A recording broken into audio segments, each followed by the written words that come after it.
우리 샤울 한번 인사하겠습니다. 우리 명절 잘 보내셨습니까? 인사하시죠. 네.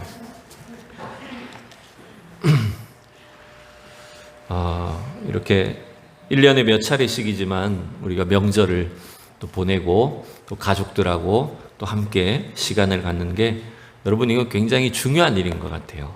코로나 때문에 참 오고 가는 왕래가 힘들고 또 염려스러운 것도 있긴 있지만 이 가족들 간의 또 유대를 통해서 사랑을 통해서 나는 우리 부모님이 사랑하는 자녀다, 우리는 사랑하는 가족의 일원이다라고 하는 걸 아는 것, 여러분 그걸 통해서 우리의 이 자존감이 회복되고 우리의 이 정체성이 회복될 수 있는 그런 기회가 되죠. 물론 몸무게가 회복되는 것도 좀 문제가 있긴 합니다만 여러분, 그러나 우리 한 가족 안에 또 귀한 믿음의 형제 자매들이다라고 하는 걸 아는 게 여러분 큰 힘이 된다라고 생각을 합니다.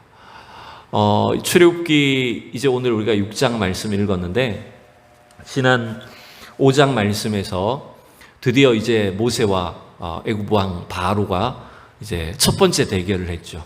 모세는 하나님의 명령을 따라서 내 백성을 보내달라.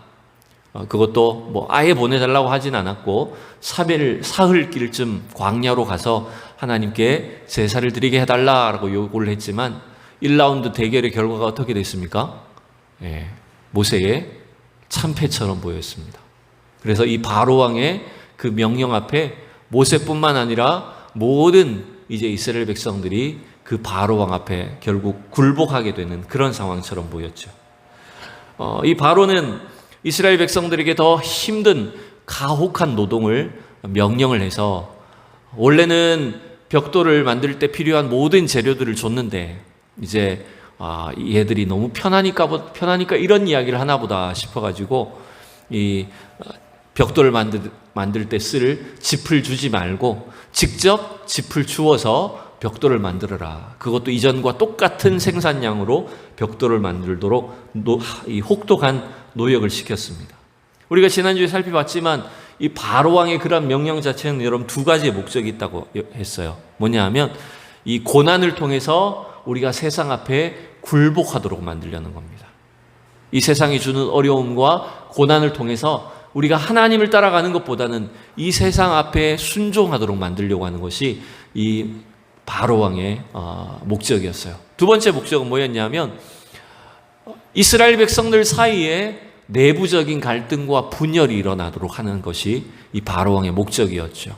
결국 그래서 이 바로 왕의 계획대로 이 이스라엘 백성들은 이제 서로에 대해서 특별히 모세와 아론에 대한 원망과 불평을 할 수밖에 없었습니다. 지난 21절에 보면 5장 21절을 같이 읽어볼까요? 그들에게 이르되 너희가 우리를 바로의 눈과 그의 신하의 눈에 미운 것이 되게 하고 그들의 손에 칼을 주어 우리를 죽이게 하는도다. 여호와는 너희를 살피시고 판단하시기를 원하노라.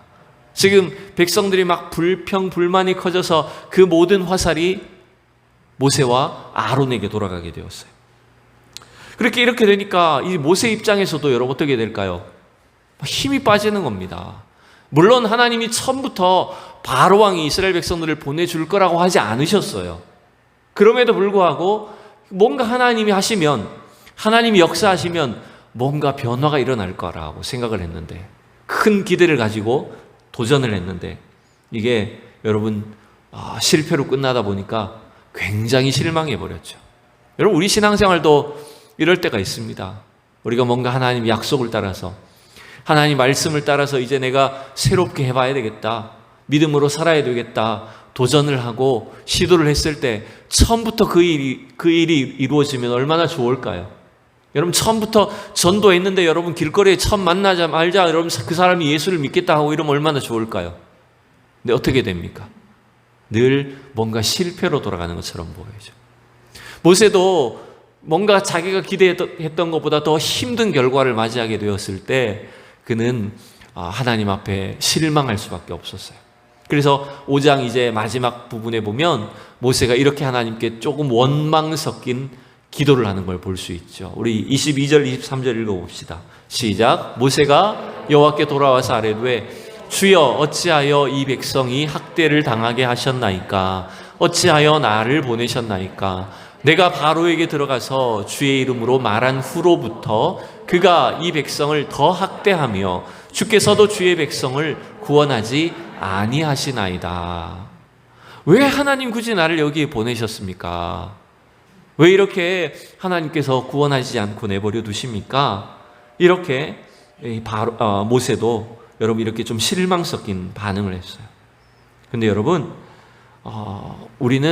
우리도 동일하게 이 모세처럼 이런 어려움과 실망에 빠질 수도 있는데요. 이게 단순히 믿음이 없으니까 그러지, 여러분 이렇게 단편적으로 지적할 문제는 아니에요. 우리도 충분히 그럴 수 있기 때문에. 그러나 오히려 하나님은 이러한 실망스러운 결과나 실패처럼 보이는 상황을 통해서 오히려 우리가 하나님을 더 의지하게 하시고 하나님이 주시는 힘과 능력으로 회복하게 하시는 걸 우리는 확신해야 됩니다. 그래서 오늘 사실 이 6장의 말씀은요, 하나님이 모세와 이스라엘 백성들을 좀 다시 하나님의 말씀으로 회복시켜 주시는 내용이에요. 회복의 말씀이 오늘 이 6장에 들어있다라고 저는 생각을 합니다. 자, 하나님이 어떻게 이 모세를 또 이스라엘 백성들을 회복으로 이끄시는지 함께 우리가 살펴보면 좋겠어요. 자, 1절을 다시 한번 읽어봅시다. 6장 1절 시작. 여호와께서 모세에게 이르시되 이제 내가 바로에게 하는 일을 내가 보리라. 강한 손으로 말미암아 바로가 그들을 보내리라. 강한 손으로 말미암아 바로가 그들을 그의 땅에서 쫓아내리라. 아멘. 여러분, 하나님은 모세를 막 야단치거나 책망하시지 않고 하나님의 분명한 계획, 약속이 있다라고 하는 걸 말씀하셨어요. 그것은 뭐냐면 지금 당장 어떤 식으로 이루어질지를 구체적으로 말씀하지 않으셨어요. 하지만 궁극적으로 하나님이 반드시 이스라엘 백성들을 구원하신다. 그것도 누구의 손으로, 누구의 힘으로 하신다고요? 하나님 자기 손으로, 하나님의 강한 손으로 바로를 치셔서 그 바로가 이스라엘 백성들을 보내게 하실 것이다 라고 말씀하셨어요. 사실 지금 상황으로 놓고 보면 이건 여러분 모세나 이스라엘 백성의 입장에서 바로 왕 앞에 어떻게 해서든지 바로의 호감을 얻고 잘 보여서 허락을 받아야 되는 상황이잖아요. 그죠? 노예인데 노예가 무슨 주장을 할 수 있습니까? 노예 상태인 이스라엘 백성들이 무슨 바로 왕 앞에 큰 소리를 칠 수 있겠어요? 그냥 어떻게 해서든지 바로 왕의 마음이 좀 누그러져서 그래? 니네 한 3일쯤 갔다 와라. 이렇게 허락받아야 겨우 갈 수 있는 상황인 것 같은데 하나님은 도리어 뭐라고 말씀하십니까? 나의 강한 손으로 내가 바로를 칠 거다. 그래서 바로가 허락해 주는 게 아니라 바로가 완전히 항복하게 할 것이다. 여러분, 이게 하나님이 우리 백성들에게 믿는 하나님의 자녀들에게 주신 약속이에요. 여러분, 우리는 세상의 허락을 받아서 사는 게 아닙니다.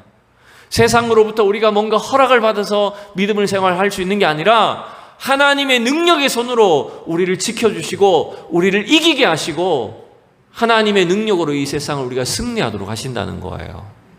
우리는 오늘 이 약속을, 이 모세와 이스라엘 백성들에게 주신 이 약속을 여러분 신뢰해야 됩니다. 그래서 도리어 바로가 제발 좀 가달라. 야, 난 항복. 제발 좀 이 땅에서 나가달라. 이렇게 하시겠다는 거죠. 이제 그 궁극적인 약속을 주시면서 동시에 이제 하나님은 이제 모세와 이스라엘 백성들을 다시 회복시켜 주십니다. 그 내용이 오늘 사실은 이 2절부터 8절까지의 이 핵심 부분을 이루고 있어요. 근데 여러분, 다 읽을 수는 없고요. 다시 2절과 7절을 보면 반복해서 하나님 뭐라고 말씀하시나요?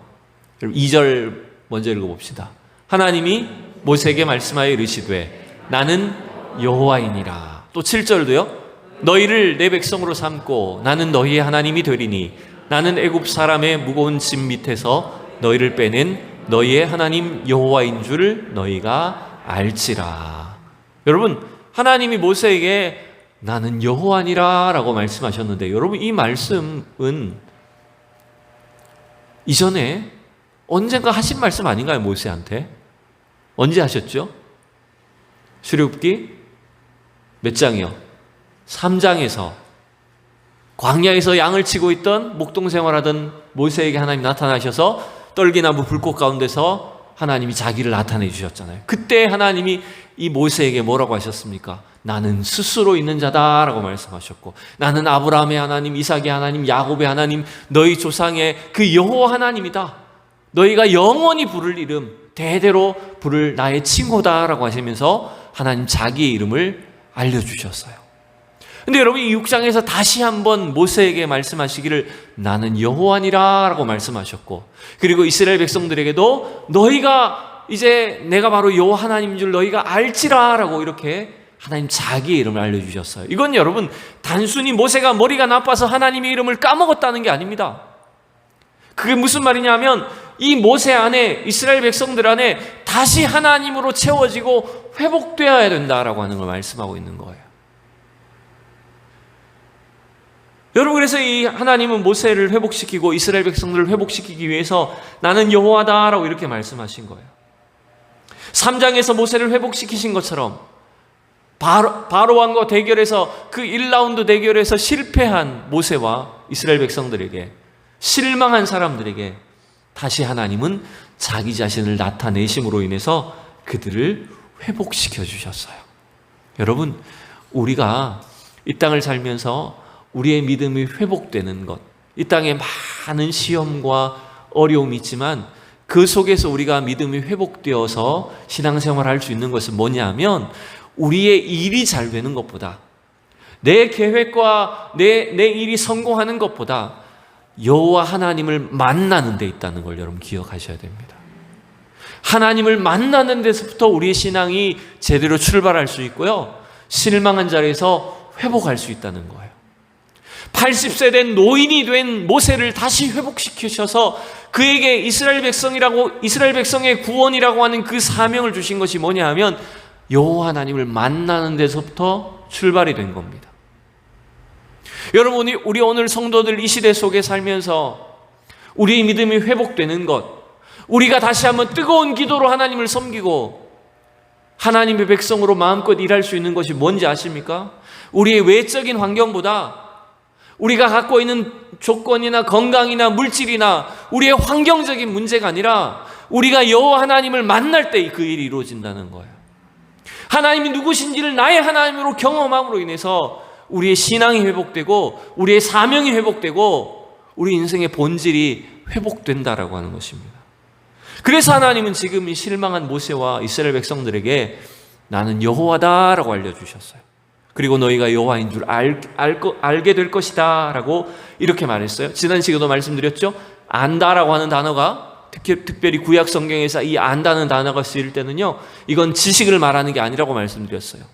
배워서 아는 게 아니에요. 안다는 것은 체험하는 것을 말합니다.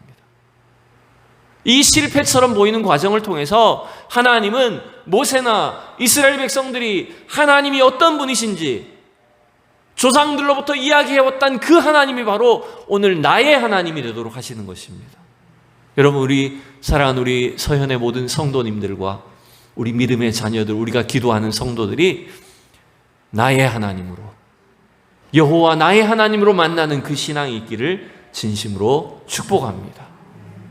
내가 직접 하나님을 만나고 체험함으로 인해서 하나님이 이런 분이구나 라고 하는 사실을, 그 분명한 확신 위에서 남은 인생을 걸어갈 수 있도록 하신다는 거예요. 그리고 하나님이 다시 이 모세와 이스라엘 백성들을 회복시켜 주실 때 하나님이 어떤 분이시라고 말씀하시냐면, 여러분, 하나님은 이제 그 언약을 지키시는 하나님이라고 말씀하십니다. 3절을 보시면 이렇게 말하죠. 내가 아브라함과 이삭과 야곱에게 전능의 하나님으로 나타났으나 나의 이름을 여호와로는 그들에게 알리지 아니하였고, 이 3절은 조금 이상해요. 왜냐하면 특별히 모세나 이스라엘 백성들이 400년 동안 하나님을 잊어버리고 살았기 때문에 나는 여호와다라고 알려주시긴 했지만, 아니 그 이전에는 그러면 하나님이 자기 이름을 여호와로 알려주시지 않으셨을까요? 그렇지 않거든요. 사실은 우리가 창세기에 넘어가 보면 창세기 2장부터 하나님 그때부터 여호와라고 하는 이름을 쓰셨어요.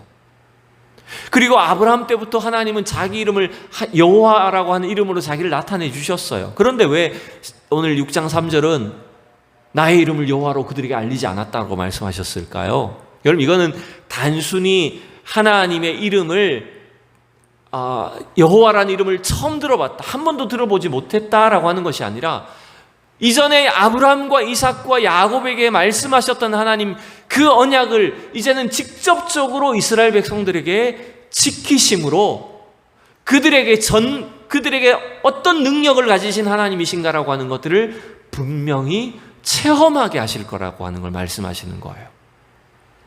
귀로만 들은 하나님이 아니라, 옛날 우리 조상들이 말한 하나님이 아니라, 하나님은 분명히 그 언약을 기억하고 계셨고 지키시는구나.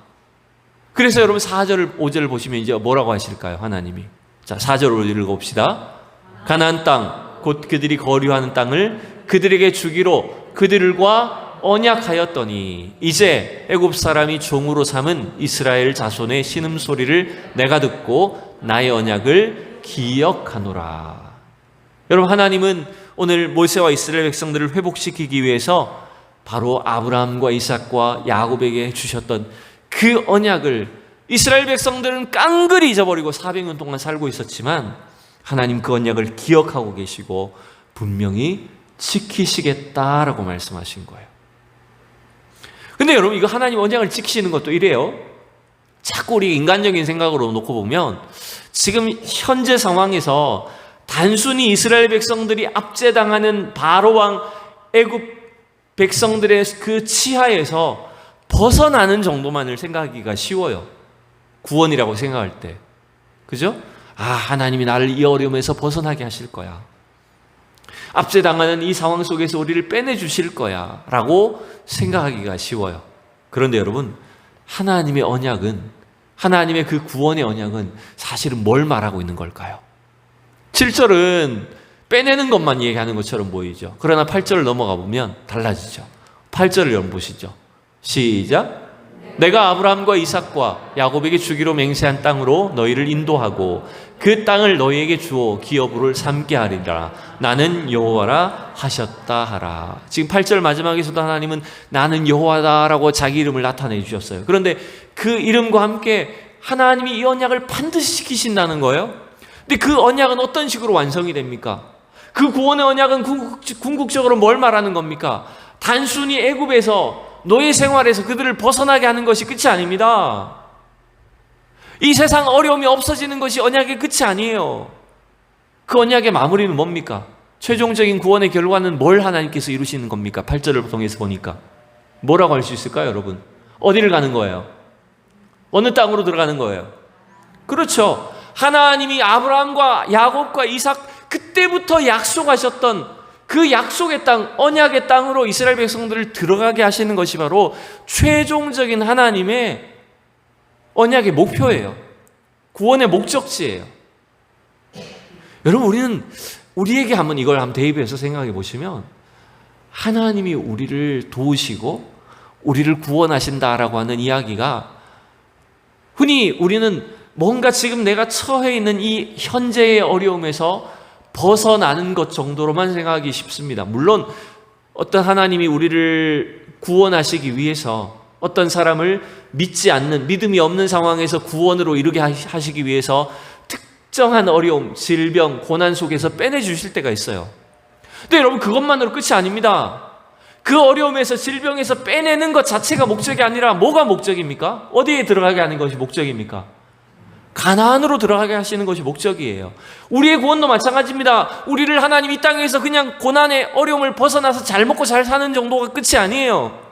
우리를 저 영원한 하나님 나라로, 영적 가나안으로 우리를 인도하시는 것이 하나님의 구원의 계획입니다.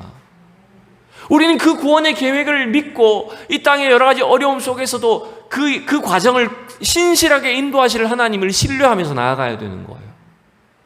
근데 여러분, 가끔 보면 우리가 그걸 잘 망각하고 살아요. 많은 성도들이요, 한국 교회를 나왔던 사람들 중에 이런 사람들이 있습니다. 옛날에 어려울 때는, 가난하고 힘들 때는, 뭔가 절박하니까 하나님을 찾아요. 자기를 도와줄 수 있는, 이 어려움을 벗어나게 해줄 수 있는 신앙의 대상을 찾아요. 그래서 그때는 막 믿음 생활을 해요. 하나님을 잘 섬기는 것처럼 보여요. 근데 지금 우리나라가 80년대, 90년대 넘어오면서 2000년대 넘어오면서 점점점 잘 살게 됐습니다. 선진국 대열에 들어섰습니다. 그러니까 여러분, 사람들에게 현재적인 물질적인 고난이 없고 어려움이 없으니까 어떻게 됩니까? 하나님을 찾지 않습니다. 하나님이 약속하신 저 영원한 천국 별로 기대하지 않아요. 왜? 지금 현재 내 삶이 천국과 같거든. 하나님이 도와주지 않아도 나는 충분히 잘 먹고 잘 살거든요. 난 좋은 직장이 있고 좋은 집 아파트에 살고 있고, 여러분, 멋진 자동차를 타고 늘 맛있는 거 먹으러 다니고 어려움 없이 행복하게 살거든요. 여러분, 세상 사람들이 오늘날 교회를 다녔던 많은 사람들 중에도 그 눈앞에 보이는 것만 해결되면 하나님 더 이상 필요 없는 존재처럼 생각해 버립니다. 하나님 지금 이스라엘 백성들을 구원하시기 위한 목적이 뭔지를 잘 보셔야 됩니다. 단지 애굽의 노예 생활만 벗어나면 그것만으로 해방이라고도 할 수 있을까요? 그것이 하나님의 구원의 목적이 아니에요. 하나님은 우리를 이 세상 죄의 노예에서, 죄의 종된 상태에서 영원한 하나님 나라로, 주님 나라로 인도하시고자 하는 그 완전한 구원 계획을 갖고 계시다는 거예요. 여러분, 우리는 그걸 신뢰해야 됩니다. 그 주님을 따라가야 돼요. 그러지 못하다 보니 어쩌면 오늘날 우리 많은 한국교회를 다녔던 사람들이 소위 가나안 성도가 돼요. 여러분, 가나안 성도 거꾸로 하면 안 나가 성도입니다. 나 교회 안 나가 성도가 되어서 나는 교회 안 다녀도 상관없어, 이렇게 여러분 살아가 버립니다. 구원의 종착점이 어디인지, 목적이 무엇인지를 지금 망각하고 사는 거예요. 하나님은 우리를 위하여 예비하신 저 영원한 천국으로 반드시 우리를 인도하시고자 하십니다. 그리고 그 과정 속에 광야와 사막과 엄청난 여러 가지 고난을 거쳐야 되지만 그 모든 과정 전체를 여러분 책임지시는 분이라는 걸 우리는 알 수가 있어요. 이와 같이 하나님은 모세에게, 이스라엘 백성들에게 하나님 자기가 누구이신지, 하나님 언약을 이렇게 기억하시고 지키시는 분이시라는 것을 말씀해 주고 계세요. 그걸 통해서 하나님 다시 한번 모세와 이스라엘 백성들이 회복되기를 원하고 계십니다. 그런데 여러분, 이 6장을 가만히 보면 모세가 또 이스라엘 백성들이 별로 회복이 잘 안 돼요. 좀 안타깝게도. 자, 보세요. 그 뒷부분을 좀 보셔야 됩니다. 우선 9절을 보시면, 자, 9절 읽어봅시다. 모세가 이와 같이 이스라엘 자손에게 전하나 그들이 마음의 상함과 가혹한 노역으로 말미암아 모세의 말을 듣지 아니하였더라. 일단 모세는 하나님의 명령을 따라서 이스라엘 백성들에게 다시 전하는 겁니다. 하나님이 이렇게 하신대, 하나님 우리를 이렇게 구원하신다고 말씀하셨습니다 라고 선포를 했더니 이스라엘 백성들이 어떻게 반응해요? 마음의 상함과, 요즘 이 젊은 사람들이 요즘 마상이라고 잘 그래요. 마음의 상처, 마음의 상함과 가혹한 노역으로 말미암아 모세의 말을 안 듣는 거예요. 또 백성들이 모세의 말을 듣지 않으니까 모세도 얼마나 실망했을까요? 자, 그 다음에 보시면 하나님 또 모세에게 이렇게 명령하십니다. 여호와께서 모세에게 말씀하여 이르시되 들어가서 애굽 왕 바로에게 말하여 이스라엘 자손을 그 땅에서 내보내게 하라. 여러분 12절 읽어보세요. 시작. 모세가 여호와 앞에 아뢰어 이르되 이스라엘 자손도 내 말을 듣지 아니하였거든 바로가 어찌 들으리이까? 나는 입이 둔한 자니이다. 여러분 지금 보세요. 모세도 지금 사실 실망했거든요. 바로 왕 앞에 참패했죠. 앞에서는 막 하나님 우리를 기억하셨다고 하나님 앞에 막 찬양하고 감사하던 이스라엘 백성들이 자기에게 이 어려운 일이 닥치니까 바로 모세와 아론을 막 원망했어요. 그리고 이제 모세가 아무리 전해도 하나님의 명령 말씀을 전달을 해도 이스라엘 백성들조차 모세의 말을 듣지 않으니 하나님 내가 바로 앞에 어떻게 나가서 말을 합니까? 하나님 우리 백성들조차 내 말을 듣지 않는데 저 바로왕이 내 말을 듣겠습니까? 지금 사실은 모세도요 굉장히 실망한 거예요.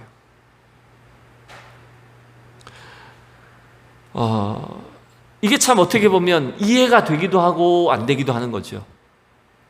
그죠? 왜냐하면 자꾸만 이스라엘 백성하고 모세는 뭘로 생각합니까?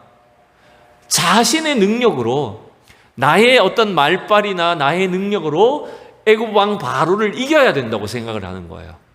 하나님 나한테 좀 이런 능력 주셔야 내가 하죠.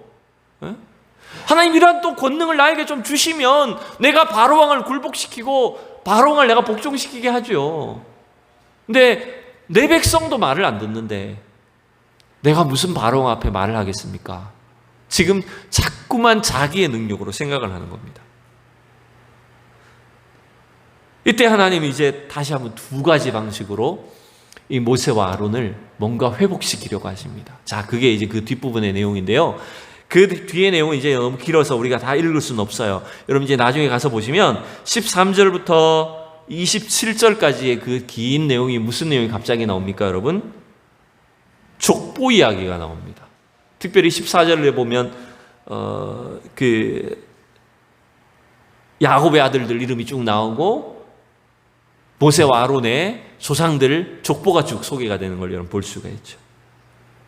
여러분 이게 의미가 있어요.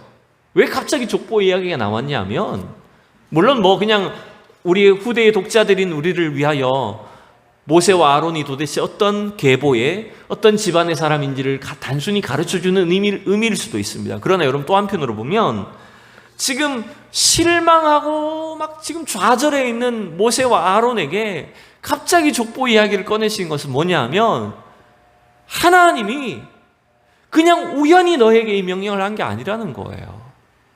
하나님이 저 아브라함과 이삭과 야곱 때부터 사실은 하나님 앞에 범죄하고 부족한 것이 많은 집안임에도 불구하고 이 모세와 아론을 특별히 택하셔서 그들에게 하나님의 사명을 맡기신 것이다 라고 말씀하신 거예요. 그래서 이 족보에 보면 족보를 다 기록한 게 아니에요. 특정한 인물들만 기록을 했어요. 우선 야곱의 아들들 중에 제일 위에 세 사람만 소개를 합니다. 루벤과 시므온과 그 다음에 레위가 등장해요. 위에 세 사람이에요. 근데 여러분 사실은 이 야곱의 집안에서 놓고 보면 시므온, 레위, 루벤, 시므온, 레위 이 세 사람은 장자의 직분을 받았나요? 못 받았나요? 창세기를 조금 복습해 보면 못 받았어요. 혈통상상 여러분 루벤이 첫째 아들이고 그 다음 시므온이 레위인데 이 세 명은 차례대로 장자의 직분을 못 받았어요. 우리가 창세기 49장 50장에서 걸쳐서 봤듯이 이 세 사람 다 뭔가 결함이 있었어요. 뭔가 큰 죄를 저질렀어요. 근데 여러분 그 부족하고 결함이 많은 그 집안 중에서도 하나님 누구를 택하셨어요? 레위를 택하셨어요. 레위 아들들 여러 아들들 중에 또 누구를 택하셨냐면 고핫 자손을 택하셨어요. 그 고핫 자손 중에서도 누구를 택하셨냐면 이 모세와 아론의 아버지 아므람을 택하셨어요. 근데 또 웃긴 건 여러분 뭔지 압니까? 아므람은 누구하고 결혼했는지 압니까? 그러니까 아주 특이한 상황만 여기 다 모아놓은 거예요. 제가 다 읽을 수는 없어서 그런데 모세와 아론의 아버지였던 아므람은요 자기 고모하고 결혼합니다. 이건 사실은 어떻게 보면 영적인 어떤 가계의 흐름으로 놓고 보면 하나님 앞에 뭔가 다 부족한 집안이에요. 하나님 앞에 뭔가 불순하고 부족하고 잘못된 것이 많은 집안이라는 거예요. 그럼에도 불구하고 하나님은 모세와 아론을 택하신 거예요. 더욱이 모세는 무슨 짓 했습니까? 40살 때 애굽의 왕궁에 살았지만 사람을 찔러 죽였어요. 때려 죽였어요. 그리고 살인자가 되고 도망자가 되어 광야에 40년을 숨어 살았어요. 그런 부끄러운 과거를 가지고 있는 모세였지만 하나님은 그 모세와 아론의 그 혈통이나 그들의 부족한 과거나 그 모든 과거의 죄들을 따지지도 묻지도 않으시고 하나님 그들을 택하셔서 하나님의 이 엄청난 구원 사역을 그들에게 맡기셨다는 거예요. 여러분 이게 어쩌면 오늘 우리에게도 동일하다고 생각됩니다. 왜 하나님이 우리를 택하셨을까요? 왜 하나님이 저와 여러분에게 교회의 직분을 주셨고 하나님을 섬기게 하셨고 주님 나라로 나아갈 수 있게 하셨을까요? 우리가 대단히 잘나서가 아니에요. 우리의 집안이 무슨 뛰어나고 우리의 혈통이 좋고 우리의 수준이 높아서도 아니에요. 사실은 하나님은 우리의 과거와 배경과 혈통이나 모든 것들이 다 하나님 앞에 참으로 부족하고 부정하지만 그럼에도 불구하고 주님이 우리를 택하셨다는 게 중요한 겁니다, 여러분. 하나님이 여러분을 택하셨어요. 우리에게 이 엄청난 구원의 직분과 은혜와 사명을 주시기 위해서 저와 여러분을 택해 주셨어요. 그러니 우리에게 있었던 과거의 일들이나 옛날에 부족한 점들, 우리가 참 말하기 부끄러운 그런 모든 과거의 일들, 여러분 하나님 앞에서 아무것도 아니라는 거예요. 하나님은 모세와 아론에게 그들의 족보를 들려주시면서 그들이 다시 한번 하나님 택함을 받은 사람이란 사실을 기억하고 회복하도록 하신 겁니다. 여러분, 저와 여러분을 선택하시고 예정하시고 부르신 그 하나님의 은혜 앞에 다시 한번 우리가 회복되기를 축복합니다. 우리의 과거에 잘못한 점들도 많고요, 하나님 앞에 사람들 앞에 실수하고 죄를 범한 것도 많습니다. 하지만 하나님은 그럼에도 불구하고 우리를 선택해 주셨다는 걸 여러분 기억하시고 다시 한번 은혜의 자리로 나아갈 수 있는 저와 여러분이 될 수 있기를 축원합니다. 자, 이제 6장 말미에 가보면 이쯤 되면 모세가 회복해야 되지 않을까요? 그죠? 하나님 이렇게 열심히 노력하시는데, 자, 이제 6장 말미에 가보시면 여전히 모세는 어떻게 하는지 봅시다. 자, 28절, 29절, 30절까지 읽어야 됩니다. 같이 읽읍시다.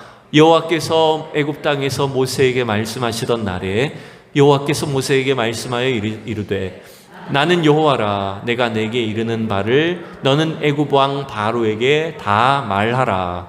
모세가 여호와 앞에서 아뢰되 나는 입이 둔한 자이오니 바로가 어찌 나의 말을 들으리까. 물론 이게 28절부터 30절까지가 그냥 6장 전체 상황을 요약한 것인지 아니면 시간 차이를 두고 말씀하신 건지는 정확하지 않습니다. 그런데 여러분, 분명한 것은 12절에서도 모세는 나는 입이 둔한 자입니다. 내 백성도, 이스라엘 백성도 내 말을 듣지 않는데 바로가 어찌 내 말을 듣겠습니까? 라고 그렇게 막 실망해서 말했잖아요. 좀 삐져서 말했잖아요. 근데 마지막 30절에도 가보니까 어때요? 여전히 모세는 똑같아요. 나는 입이 둔한 자이오니 바로가 어찌 내 말을 듣겠습니까? 여러분, 이게 무슨 말이냐면 여전히 모세는 실망한 상태에 있다는 거예요. 모세는 여전히 하나님의 명령 앞에 이 상처가 커요. 마상을 크게 입었어요. 근데 여러분, 이걸 우리가 아셔야 돼요. 그럼에도 불구하고 해야 된다는 거예요. 비록 이스라엘 백성들조차 모세를 별로 신뢰하지 않는 상황이고, 더욱이 바로 왕은 모세의 말을 여러분 듣겠습니까? 모세나 아론을 여러분 코웃음 치면서 아마 그렇게 업신여길 거예요. 근데도 불구하고 하나님은 모세에게 바로 앞에 가라고 말씀하세요. 그게 이제 7장 이하에 보면 계속 그 내용이 이어지는 걸 볼 수 있습니다. 여러분, 하나님은 지금도 저와 여러분들에게 동일하게 말씀하십니다. 비록 우리가 가진 능력이 적고 우리가 자랑할 만한 어떤 자랑거리나 우리의 능력이나 우리의 재능이 없어 보이고요, 사람들 앞에 우리가 뭔가 자랑할 만한 것이 없어 보이지만 우리는 그럼에도 불구하고 하나님이 우리를 부르셨듯이 우리도 주님의 그 부르심 앞에 나아가야 된다는 거예요. 여러분, 놀랍게도 그리할 때 하나님이 역사해 주시는 겁니다. 내가 뭔가 능력이 많고 재능이 많아서, 권능이 많아서 하나님 일을 할 수 있는 게 아니에요. 여러분, 이 전도하는 것도 마찬가지잖아요. 우리가 무슨 전도의 능력이 뛰어나서 말빨이 좋아서 여러분 전도할 수 있을까요? 아니죠. 우리는 그냥 나가야 되는 거예요. 그냥 복음을 전해야 되는 거예요. 그냥 하나님 우리에게 주신 걸 가지고, 우리가 경험한 걸 가지고 내가 아는 하나님을 전하는 거예요. 그러면 그 나머지 일들은 어떻게 하실까요? 하나님이 알아서 하신다는 거예요. 이게 지금 하나님이 모세를 들어서 사용하는 방식입니다. 여러분, 그래서 저는 이걸 가만히 생각해 봤어요, 오늘. 모세의 그 40년간의 사역, 80세부터 120세까지 이제 모세는 이스라엘 백성들을 출애굽시키죠. 광야 40년을 인도합니다. 그런데 사실 인간적인 어떤 자질로 놓고 보면 모세는 참 뭐랄까요? 인간적인 어떤 재능이나 매력은 어떻게 보면 적어 보이는 사람일 수도 있어요. 그런데 그 모세가 40년의 그 사역을 마무리하면서 여호수아에게, 그리고 가나안 땅으로 들어가게 되는 이스라엘 백성들에게 뭐라고 말씀하냐면 너는 강하고 담대하라, 이렇게 자꾸 이야기합니다. 근데 하나님은 모세한테 한 번도 그런 얘기를 별로 하신 적이 없어요. 그냥 너는 하라는 거예요. 그냥 내가 너와 함께 할 테니까 지팡이를 내밀어라. 너는 그냥 내 말 듣고 해라라고 했거든요. 근데 그 40년 사이의 결과 모세가 깨달은 게 뭡니까? 너는 강하고 담대하라라고 말씀하셨어요. 그걸 마지막 유언과도 같이 여호수아에게, 이스라엘 백성들에게 남긴 겁니다. 여러분, 어쩌면 오늘도 저와 여러분에게 동일하게 우리 하나님께서 명령하시고 있어요. 우리가 부족하지만, 여건과 상황이 좋지 않지만 그럼에도 불구하고 하라는 거예요. 그럼에도 불구하고 여러분 기도하라는 거예요. 그럼에도 불구하고 여러분 전도하라는 거예요. 아멘을 언제까지 크게 할까요? 네. 오늘 낮에는 교회로 한 통의 전화가 걸려왔어요. 사실 공휴일이잖아요. 근데 전화가 걸려와서 웬 전화인가 했더니 저 어디 파남동에 사는 어떤 분인데 나는 또 이렇게 또 교회를 오려 그러나 이렇게 기대감을 가지고 전화를 받았는데 그건 아니고, 그분이 이제 우리 산성동 쪽에 와서 일을 하러 지나다니다가 전도지를 받았는데 이거 어떻게 만들었어요? 그거 물어보려고. 자기네 교회, 본인 교회 이제 전도지를 만들어서 전도해야 되겠다고 저한테 그거 물어보려고 전화한 거예요. 그래서 이걸 어디서 주문을 했는지. 그래서 제가 또 상세하게 다 알려줬죠. 어디에서 얼마짜리를 주문했고 어떻게 이걸 만들었고, 우리 권사님도 이걸 다 봉투를 직접 이거 전도지를 만들어 가지고 이제 전도를 하고 있습니다라고 말씀드렸더니 알겠습니다. 저희도 해봐야 되겠습니다. 막 이렇게 말씀하시더라고요. 여러분, 이 코로나 시대 속에 여러분 전도하는 길이 막혀 있고 세상 사람들이, 믿지 않는 사람들이 교회를 업신여기고 우리 믿는 사람들을 여러분 전혀 신경 쓰지 않는, 우리를 무시하는 그런 시대처럼 있는 것처럼 보이지만 여러분, 그럼에도 불구하고 우리는 해야 됩니다. 그럼에도 불구하고 여러분, 이 하나님의 명령을 따라 모세가 나아갔던 것처럼 이 바로왕 앞에, 이 세상 앞에 담대한 믿음으로 도전하고 나아갈 수 있는 우리 모두가 될 수 있기를 축복합니다. 그럼 누가 하신다고요? 하나님이 하시겠다고요. 하나님의 강한 손으로 우리를 구원하시겠다고 오늘 약속하신 말씀대로 우리 삶 속에, 우리 가정 가운데에 분명히 이루어질 줄로 믿습니다. 기도하겠습니다. 살아계신 하나님, 주님의 은혜를 감사합니다. 오늘도 우리 삶 속에 역사하신 주님, 어쩌면 이 모세와 아론이 이 세상 거대한 권력자 앞에서 참으로 실망하고 두려워 떨 수밖에 없는 상황 속에서도 하나님의 약속을 믿고 나아가게 하신 것처럼 우리를 이 세상 가운데로 보내신 줄로 믿습니다. 하나님, 오늘도 약속의 말씀을 따라 우리가 담대하게 나아갈 수 있게 하여 주시옵소서. 나는 부족할지라도, 우리는 가진 것이 없을지라도, 하나님, 이 세상이 아무리 두려울지라도 담대한 믿음으로 나아가며 도전하는 우리 성도들이 되게 하여 주시옵시고, 그 기도와 신앙과 전도와 선교를 통하여서 하나님의 놀라운 구원의 역사가 우리 가정과 또 이 지역사회 속에 우리 한국교회 가운데 이루어지게 하여 주시옵소서. 감사드리며 예수님의 이름으로 기도하옵나이다. 아멘.